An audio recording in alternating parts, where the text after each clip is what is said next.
علی بھی اگلا سوال ہے، میں نے آپ کے مشورے پر قرآن حکیم کے ساتھ ساتھ مشکات المصابیح کی احادیث کا مطالعہ بھی شروع کر دیا ہے۔ اسی حوالے سے ایک کنفیوژن ہے کہ مشکات شریف میں صحیح مسلم کے حوالے سے ایک حدیث ہے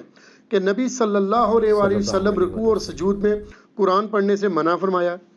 جبکہ اسی رکوع والے چیپٹر میں سنن نبی داؤد کے حوالے سے ایک اور حدیث ہے کہ جب آیا مبارک اعوذ باللہ من الشیطان الرجیم فسبح بسم ربک العظیم نازل ہوئی تو آپ صلی اللہ علیہ وسلم نے فرمایا اسے اپنے رکوع میں پڑھا کرو، اور جب سبح اسم ربک الاعلی نازل ہوئی تو آپ صلی اللہ علیہ وسلم نے فرمایا اسے اپنے سجدوں میں پڑھا کرو۔ پلیز دونوں حدیث کی بائی وقت عمل کرنے کا طریقہ بتا دیں، شکریہ۔ دیکھیں یہ دو احادیث جو ہیں وہ بیک وقت عمل ممکن ہے۔ جو یہ مسلم شریف کی حدیث ہے نا کہ نبی صلی اللہ علیہ وآلہ وسلم نے رکوع اور سجدوں میں قرآن پڑھنے سے منع فرمایا ہے، یہ بالکل صحیح حدیث ہے مسلم شریف میں۔ اس کے آگے بھی الفاظ ہیں، آپ علیہ السلام فرمایا کہ رکوع جو ہے یہ اللہ کی عظمت کے بیان کے لیے ہے، اور سجدے میں تم اپنے رب سے دعا کیا کرو، تمہاری دعا قبول ہوگی۔ اور ایک اور حدیث ہے صحیح مسلم میں کہ بندہ اپنے رب کے سب سے زیادہ قریب سجدے کی حالت میں ہوتا ہے، لہٰذا سجدے میں خوب اپنے رب سے دعائیں مانگا کرو۔ اور بخاری مسلم میں حدیث ہے، اما عائشہ کہتی ہیں کہ نبی علیہ السلام رکوع اور سجدے میں یہ پھر دعا مانگا کرتے تھے، سبحانک اللہم وبحمدک، سبحانک اللہم ربنا وبحمدک اللہم اغفر لی۔ اس میں اللہ کی تسبیح بھی ہے اور مغفرت کی دعا بھی ہے اپنے لیے۔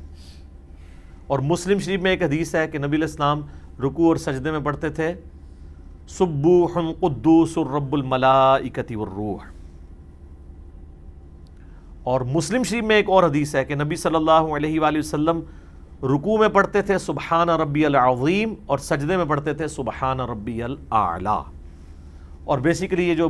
ابو داؤد کی حدیث آپ نے پڑھی ہے اس میں اسی کی طرف اشارہ ہے کہ جب یہ آیت نازل ہوئی نا فسبح بسم ربک العظیم سورۃ الواقعہ کی، کہ اپنے رب کی عظمت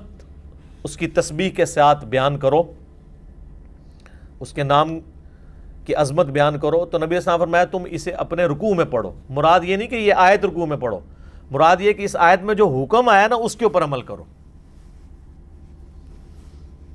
تو وہ کیا حکم آیا؟ فسبح بسم ربک العظیم،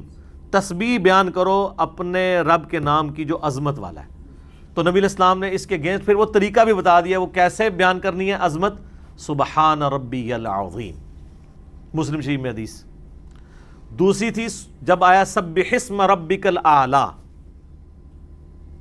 تو وہ مسلم شریف میں پھر اس کا طریقہ سکھا دیا گیا، آپ نے پڑھنا ہے سبحان ربی الاعلی۔ بلکہ مسند احمد میں حدیث ہے کہ نبی علیہ السلام جب یہ قرات کیا کرتے تھے نا سبح اسم ربک الاعلی، تو پھر آپ رک کے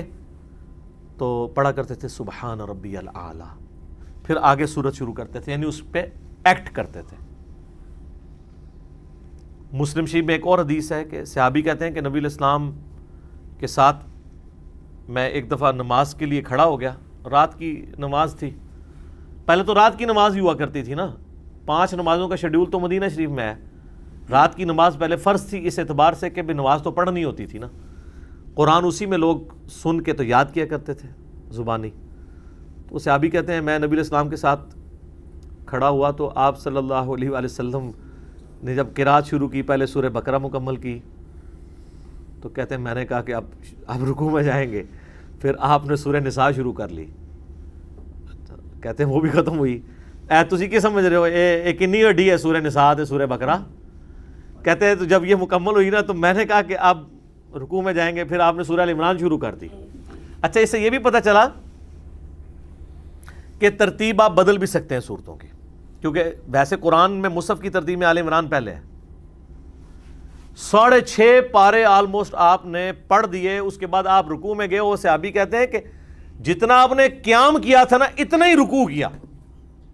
اتنا ہی قوما کیا، اتنے لمبے لمبے سجدے کیے۔ ٹھیک ہے، تو اس میں پھر الفاظ ہیں کہ آپ نے رکوع میں سبحان ربی العظیم پڑھا اور سجدوں میں سبحان ربی الاعلی، کتنی دیر یہی پڑھتے رہے۔ اور اسی میں الفاظ ہیں کہ نبی علیہ السلام جب قرآن پڑھ، اچھا آپ یہ نہ سمجھیں کہ خالی قرآن پڑھ دیے یا یعلمون تعلمون، نہ، ترتیل سے سورہ بقرہ، نساء اور آل عمران پڑھی، اور کہتے ہیں نبی علیہ السلام اس میں جہاں جہاں کہیں بھی عذاب کی آیات آتی تھیں رک کے اللہ تعالیٰ سے عذاب کے اگینسٹ پناہ مانگتے تھے، جہاں جہاں جنت کی آیات آتی تھی رک کے اللہ سے جنت کا سوال کرتے تھے، اور جہاں جہاں پناہ مانگنے کی چیزوں کی بات آتی تھی تو وہیں وہیں رک کے اللہ تعالیٰ سے پناہ بھی مانگا کرتے تھے۔ سارے تے کوئی 10-12 سپارے پڑھ جاندے تھے، کیونکہ ہر دوسرے صفحے کے اوپر جنت کا ذکر،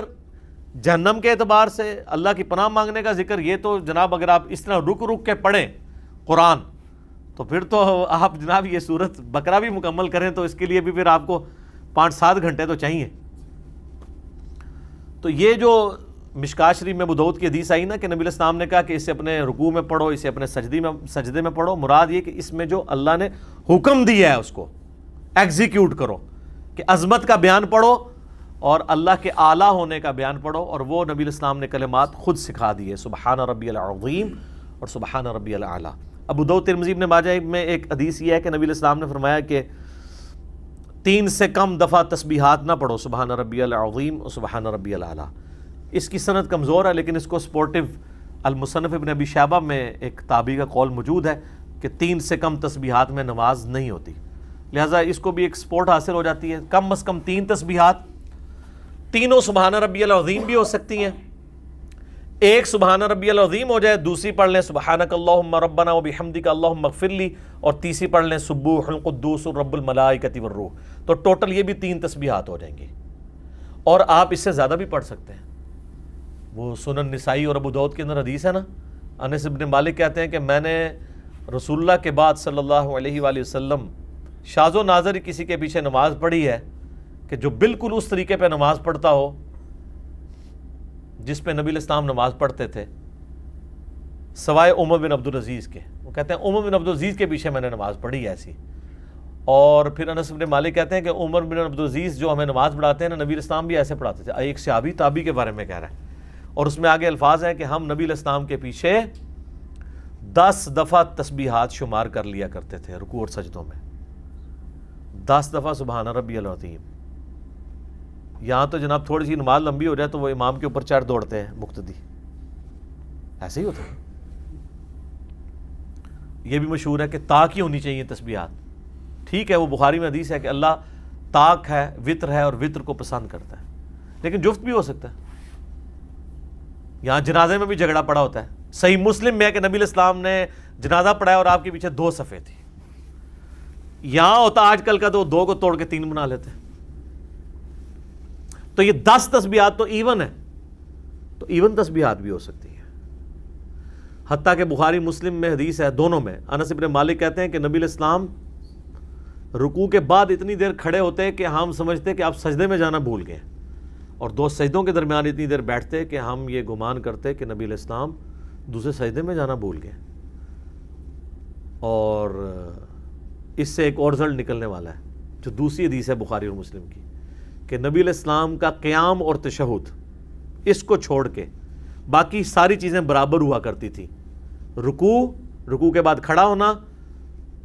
سجدہ اور سجدوں کے درمیان بیٹھنا، یہ سب برابر ہوتے تھے اپنی لینتھ کے اعتبار سے۔ تو اگر قوم میں حضور اتنی دیر کھڑے ہو رہے ہیں کہ نیا بندہ یہ سمجھ رہا ہے کہ آپ سجدے میں جانا بھول گئے ہیں، تو پھر آپ سمجھ سکتے ہیں کہ رکوع کتنا لمبا ہوتا ہوگا، ٹھیک ہے۔ اور یہ جو اکثر لوگ کہتے ہیں نا نماز مختصر پڑھاؤ جی، نبی علیہ السلام فرمایا، وہ مختصر یہ نہیں جو آپ پڑھ رہے ہیں، مختصر یہ ہے کہ نبی علیہ السلام کی 4 رکعت کی نماز آلموسٹ 20-25 منٹ کی ہوتی تھی مختصر والی، اور فجر کی 40 سے 50 منٹ۔ وہ تو ایک صحابی نے سورہ البقرہ پڑھ دی تھی